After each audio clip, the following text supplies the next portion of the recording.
Welcome to this video. Split Fiction has been released for over a week now. Have you had a chance to try it out yet? As the spiritual successor to Takes Two, the game shifts from a family therapy to a fantastical journey where sci-fi and fantasy intersect. Split Fiction offers a broader worldview, faster pacing, and more challenging gameplay, all while providing a fully localized experience. So, does it actually top its previous title? When we look at the level design, artistry, storytelling, gameplay, localization, and voice acting, does it truly live up to the hype?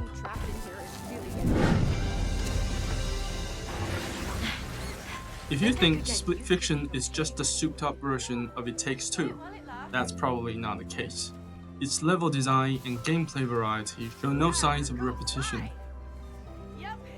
Every puzzle in every chapter is completely unique.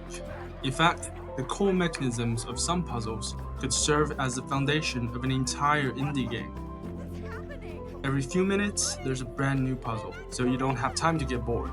Here, you can even spot references to Assassin's Creed, Alita Battle Angel, Prince of Persia, The Sands of Time, bonfires from Soulslike games, Rose's Elephant, and an almost impossible CAPTCHA, a cameo from Cody and May, Resident Evil 4, Three Little Pigs, Contra, Crash Bandicoot, Snake, and the full-tilt Pinball, all making their way into this runtime of over 10 hours. The creativity behind these elements is off the charts. But the thing is, the impact of these mechanics doesn't quite hit as hard as it did in the previous game. Maybe it's because for most of the time we're still pushing forward, or maybe it's the rapid pace of progression. A lot of the mechanics start to feel familiar, and just when people begin to get the hang of them, they're already on to the next thing. The difficulty is not beginner-friendly. Some sections leave very little room for error. There's less hand-holding, and we need to be spot on with the controls. New gamers using a controller may feel frustrated, especially moves like grappling hooks, where the timing can be tricky. If you miss it, you miss the flow too. The toughest level we spent the most time on was the one where we had to shot the stone to the exit. It took us 15 minutes just to figure out the path. When we almost lost our passion, the sense of satisfaction from solving the puzzle kicked in, and we were motivated again.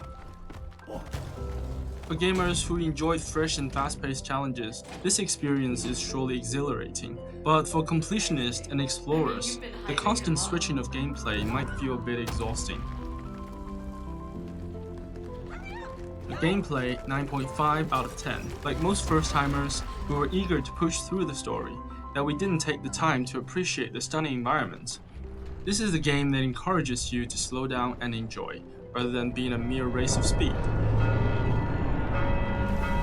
In terms of visual style, Split Fiction as a sequel is definitely more realistic. The scenes feature better lighting and more intricate details. But if you were hoping for a major visual overhaul, you might be a little overwhelmed. While the game toggles between sci-fi and fantasy realms, with some cool contrast, the big explosion and effects didn't leave a lasting impression. In fact, some of the larger scale explosive scenes just didn't pack the punch you'd expect from a blockbuster. There were even moments where things just fell flat.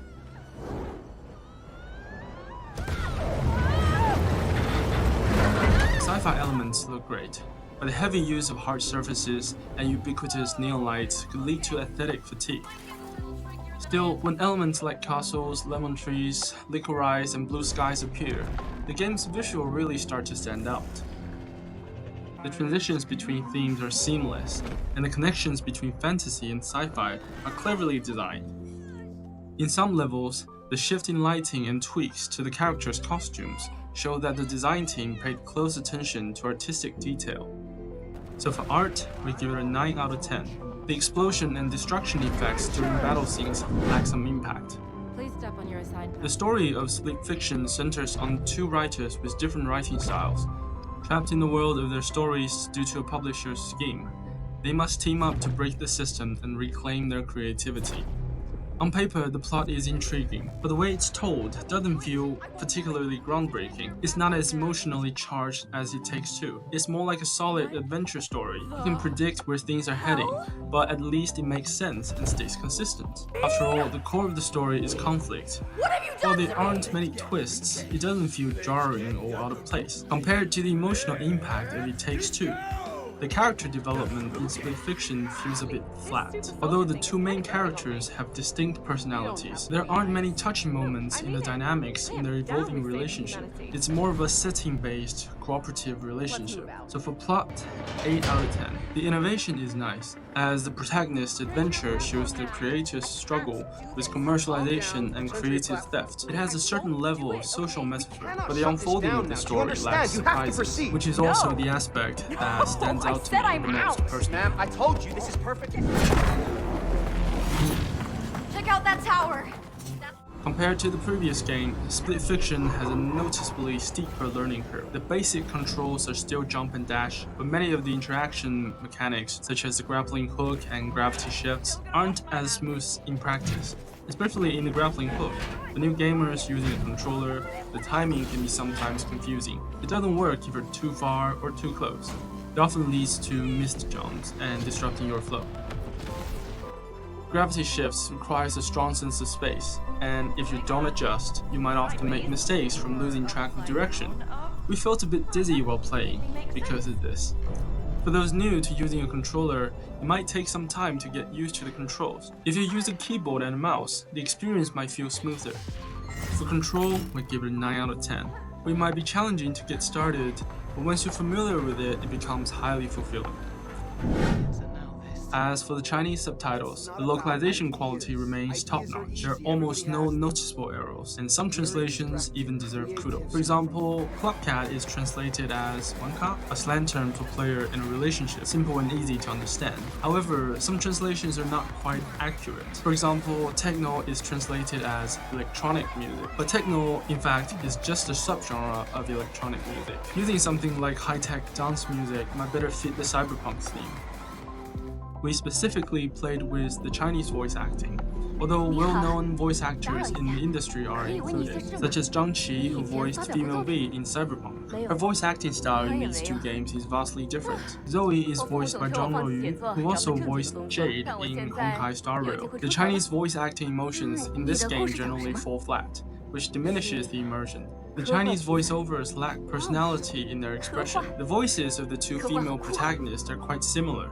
Without subtitles, sometimes it can be hard to tell who's speaking. 这段情节简直可以拍成电影，首映夜我会去捧场的，真的？假的？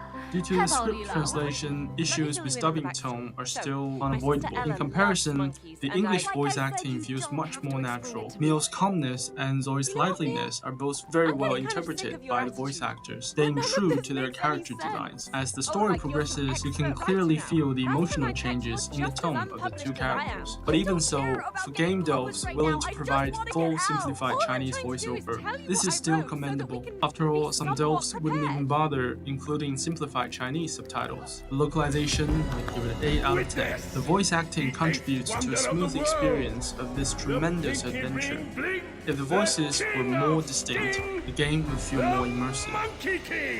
Split Fiction is definitely worth playing, but it's not for everyone. The game is rich in content, but it feels rushed and can easily lead to fatigue. The art direction is stunning in terms of the countless scenes and performances. However, the sci-fi elements lack sufficient expressiveness. The plot setup is solid, but the emotional depth is slightly shallow. The game demands a high learning curve, so beginners might need time to adjust. The subtitle localization is excellent, though the Chinese voice acting might not be flawless. It is still worth credit. A game that receives a lot of praise and recognition at launch often sets high expectations for players who haven't even tried it yet. From our experience, Split Fiction certainly lives up to our expectation. The minor imperfections we brought up in this episode are meant to help new players approach the game with a more thoughtful mindset. In the end, you may often find yourself experiencing the unexpected. What's your experience with Split Fiction? Feel free to talk in the comments down below. Don't forget to like and share this video. There's some more exciting games coming out in 2025. Long Link will be with you all the time. See you in the next video.